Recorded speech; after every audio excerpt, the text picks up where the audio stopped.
The real estate prices in my area, I live in Orange County, California. Right now, their average house price is like $900,000, maybe even more. I haven't even checked. Like in a week, it's probably gone up another 100,000. Probably. So sellers became less and less motivated to discount their house 30% and give it to me. So I had to go to areas where there's just more seller motivation or seller distress. So that's when, around 2016 is when I made the decision that I need to go to virtual markets out of state. Yeah. And that was probably one of the best decisions you ever made, just opening up to way more different properties, right? Less competition in these different markets. I think, as a matter of fact, you may have been operating in one of the same markets I was originally. I'm originally from outside Philadelphia in Pennsylvania. And I think you might have done some in was it Central PA or Western PA? You might have done some deals. Pittsburg, that's what it was. Yeah. Pittsburgh, yep. It's still there. Still there, I'm still there, yeah. Yeah, that's a tough market to figure out. Let me tell you, there's something in the water, and for people in Pittsburgh, there's too much metal in the water or something. They're different. Their investors there are so different. I swear to you, yes, there's something like about all the people in Pittsburgh, like hiring people. People are, I don't know, they're a different breed over there. They're a different breed of people. They are. I have a funny story. A different breed of people. I mean, this is the Flipping Out podcast. So I have a flipping out story. Just this week, we're doing a virtual flip. Okay, this thing I'll dive into the deal. It was a duplex in a very cool gentrifying neighborhood.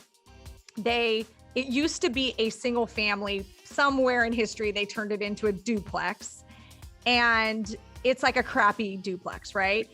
In this area, it's gentrifying. The single families go for like $500K to $800,000. The duplexes don't go for as much. Right. So conversion. So I'm converting. I bought this thing for $180,000. I'm converting it back to a single family, hoping to sell it for $550,000 or more.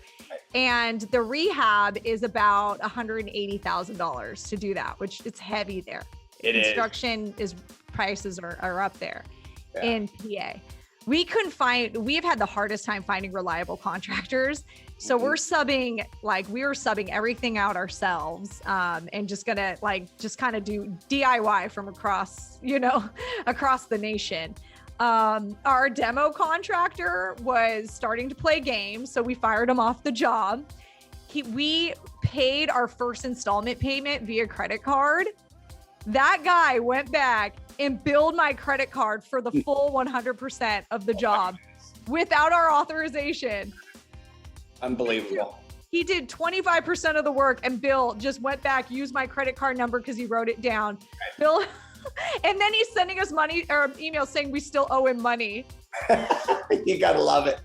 He not only overcharges you, but he has the nerve to ask for money back for more. I know. Literally, welcome to Pittsburgh. There is something in the water there. There is. Let me give you a little secret for Pittsburgh. And the best thing to do in a lot of different markets that you're in virtually, our best sourcing for contractors in different markets that we go to has been realtors, believe it or not. So if you find a good local broker, let's say, try to find an old husband and wife team or an older lady or older guy's been in the market for 20, 30 years, small firm, not a Remax or Keller Williams or any of those.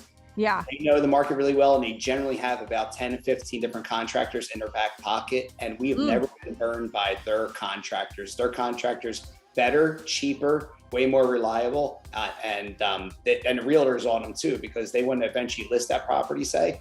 Yeah. So by doing that, you're motivating them. They kind of run rehabs for us for the most part. Mm-hmm. And we give them a full commission because they're doing extra work and everything as well. And we'll pay them additionally if they need to. But they've been our best sources for contractors, especially in those weird tertiary markets or markets like Pittsburgh, where it's tough to find contractors right now.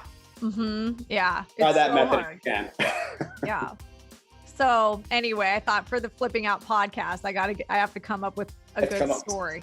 That's a good one to flip out on. Now you're gonna have to charge that guy back and fight with him for a while, right? I know. That's unbelievable.